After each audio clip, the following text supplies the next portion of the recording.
Pak Anwar Abbas, selamat malam. Assalamualaikum. Bung Usman, selamat malam. Waalaikumsalam warahmatullahi wabarakatuh, Mbak Sofi. Selamat malam, Pak Sofi. Terima kasih sudah Assalamualaikum, hadir malam Pak hari Anwar ini. Abbas. Saya ke Pak Anwar Abbas lebih dulu. Pak Anwar, jadi seperti apa tanggapan MUI atas kasus ini?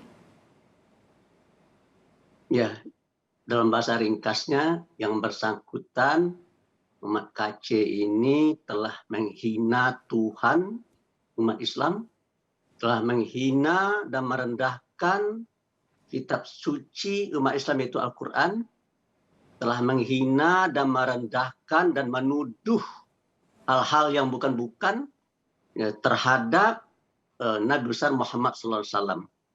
Jadi kesimpulan saya ini ya, kesalahan yang dilakukan oleh MKC ini sudah bertumpuk-tumpuk ini, dan kesalahannya bersifat fundamental sekali ya, luar biasa fundamental yang menyangkut rukun iman. Dan saya melihat ini ya, ini umat KC ini tadi saya dengar ya dari teman, ini namanya bukan umat KC tapi Khamsan. Dari mana tahunya? Dari rekening transfer. Dia kan menerima uang dari jamaah dari pihak manapun gitu yang mau menyumbang. Itu namanya bukan umat KC. Jadi kesimpulan saya ini ada kebohongan publik yang dilakukan ya untuk menipu umat Islam. Oke. Supaya umat Islam ya juga pindah agama seperti dia begitu. Jadi ini orang menurut saya jahat sekali ini orang ini ya. Begini, kalau soal ini kan kepolisian sudah merespons juga.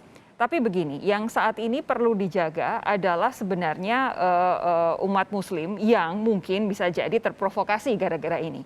Soal hal ini, apa imbauan MUI untuk umat Islam dan juga para penceramah dalam menyampaikan dakwahnya ketika berada di ruang publik? Ya, begini ya. Kalau seandainya ada asap, berarti ada api ya. Kalau tidak mau ada asap, ya matikan apinya. Tapi saya tidak meminta supaya si KC ini dimatikan, bukan. Diproses, ditangkap, diproses. Sesuai dengan hukum yang berlaku dalam negara Republik Indonesia. Jangan dibiarkan begitu saja. Tadi Menteri Agama, Wakil Menteri Agama sudah menyatakan, kita tidak boleh mentolerir di negeri ini ada hate speech ya. Ujaran-ujaran kebencian. Saya rasa Pak Usman tahu betul itu. Yang namanya ujaran kebencian itu ya akan merusak persatuan dan kesatuan. Dan menurut saya ya apa yang disampaikan oleh KC ini ya menurut saya ya sangat ya untuk merusak hubungan baik yang sudah terbangun selama ini antar umat beragama. Terutama antara umat Islam dengan umat Kristiani ya. Saya terus terang saja ya dengan teman-teman dari Katolik dan Protestan ya sangat dekat dan sangat akrab ya. Hubungan kita sangat baik, tapi ini terganggu oleh orang yang satu ini gitu. Baik. Saya tidak tahu ini apakah si KC ini dia buat PGI atau tidak tahu saya. Jadi ya mungkin barangkali ya pemuka-pemuka agama perlu juga ketemu mungkin barangkali ya untuk membicarakan hal-hal yang seperti ini gitu. Ya, tetapi menurut saya orang seperti KC ini harus diambil tindakan, dan kalau polisi tidak menindak orang seperti ini ya berarti polisi membiarkan ya hate speech, membiarkan orang menghina, merendahkan, melecehkan ajaran agama ya, melecehkan Tuhan, kitab suci dan nabi yang sangat-sangat dihormati oleh sebuah agama. Baik, gitu. Bung Usman, kalau dari Kemenkominfo, adakah langkah-langkah yang akan atau sudah diambil terkait akun Muhammad KC ini? Ya, baik. Regulasi memang memberi mandat kepada Kementerian Komunikasi dan Informatika untuk menangani konten-konten negatif di media sosial, di ruang publik. Termasuk terkait pasal 28 ayat 2 Undang-Undang ITE ini yang kelihatannya dilakukan ataupun dilanggar oleh Muhammad KC ini begitu.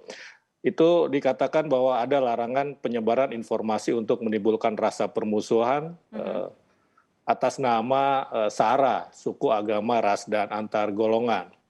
Nah, Kemenkominfo itu diberi mandat untuk menangani, artinya mengawasi dan mengamankan dalam konteks mencegah konten-konten negatif itu tersebar lebih luas lagi. Artinya apa? Kemenkominfo itu berhak ataupun berwenang untuk meminta platform platform digital untuk men-take down konten negatif ini.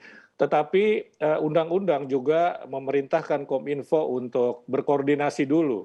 Ya, tidak bisa begitu saja men-take down, meminta platform untuk men-take down, tapi harus berkoordinasi untuk kasus-kasus tertentu. Dalam kasus ini kami berkoordinasi dengan kepolisian tentu saja. Sebab bisa jadi polisi masih memerlukan penyelidikan, memerlukan bukti, ya memerlukan bukti. Nanti kalau polisi barangkali sudah mengambil bukti dari media sosial, dari YouTube katakanlah seperti itu, dan sudah selesai dan kemudian meminta kami untuk men-take down, maka kami akan melakukan itu. Ditjen atau Dirjen Aplikasi Informatika terus berkoordinasi dengan Polri dalam hal ini. Tapi kalau sepanjang yang Bung Usman Kemenkominfo catat begitu, ada berapa banyak akun sih, akun-akun yang seperti ini yang sudah di-take down oleh Kemenkominfo? Iya, sudah banyak yang kami take down ya. Itu sampai dengan 15 Juli ya, 15 Juli itu 3.884 ya, 3.884. Tetapi ini memang ini masih terkait dengan COVID, dengan pandemi COVID, ya. Betul. Nah, ini kasus yang seperti ini memang selama ini sejauh ini kelihatannya baru ya, baru terjadi ya, baru terjadi dalam masa sekarang ini begitu. Jadi datanya nanti bisa saya sampaikan. Baik, Pak Anwar, ini kan yang kita pastikan adalah bahwa masyarakat itu kalau memang mencari syiar, mencari penceramah di apalagi di media sosial begitu kan harus hati-hati. Apa saran dari MUI untuk masyarakat supaya lebih memilah-milah lagi, jangan semua yang tampak sebagai penceramah kemudian didengarkan, justru nanti hasilnya bisa jadi provokasi jangan-jangan. Ya, saya rasa begini ya. Siapa saja mau berceramah, mau tampil di media publik silakan saja ya. Tetapi ada yang harus diperhatikan ya. Yang pertama, undang-undang yang berlaku dalam negara Republik Indonesia itu tidak boleh diabaikan, tidak boleh ditabrak. Ya, jangan melakukan ujaran kebencian kata undang-undang, ya kan? Ya, sementara ini si Kece ini melakukan ujaran kebencian. Ya, itu kan berarti kan melanggar itu kan. Oleh karena itu, saya terus terang saya tidak akan membatasi orang untuk bicara. Silakan sajalah bicara, tetapi ada rambu-rambu yang harus diperhatikan. Oke, kalau itu dari yang bicara, kalau dari yang mendengarkan? Ya, saya rasa umat ini sudah cerdas ya. Cuma kan kalau seandainya dia difitnah, agamanya difitnah, nabinya difitnah, ya marah. Oleh karena itu menurut saya ya jangan memfitnah lah. Apalagi saudara Kece ini ya, kalau saya ibaratkan ya, dia masuk ke rumah orang ya, yang bukan rumah dia, lalu isi rumahnya diacak-acak gitu kan. Ya siapa yang nggak marah itu gitu. Oleh karena itu kalau seandainya dia pindah rumah ya, dan rumahnya sudah dia tinggalkan, dan ya sudah, jangan masuk lagi ke situ gitu. Baik. Nah dia karena mentang-mentang dia pernah beragama Islam, katanya terus dia kayak orang yang sangat mengerti tentang agama Islam, padahal baca Al-Qurannya belepotan itu. Baik, Bung Usman, terakhir untuk Anda, ini kan polisi sudah merespons ini. Sebenarnya sudah ada laporan sejak bulan April yang lalu. Nah, sejauh ini koordinasinya dengan Kemenkominfo spesifik untuk akun ini seperti apa?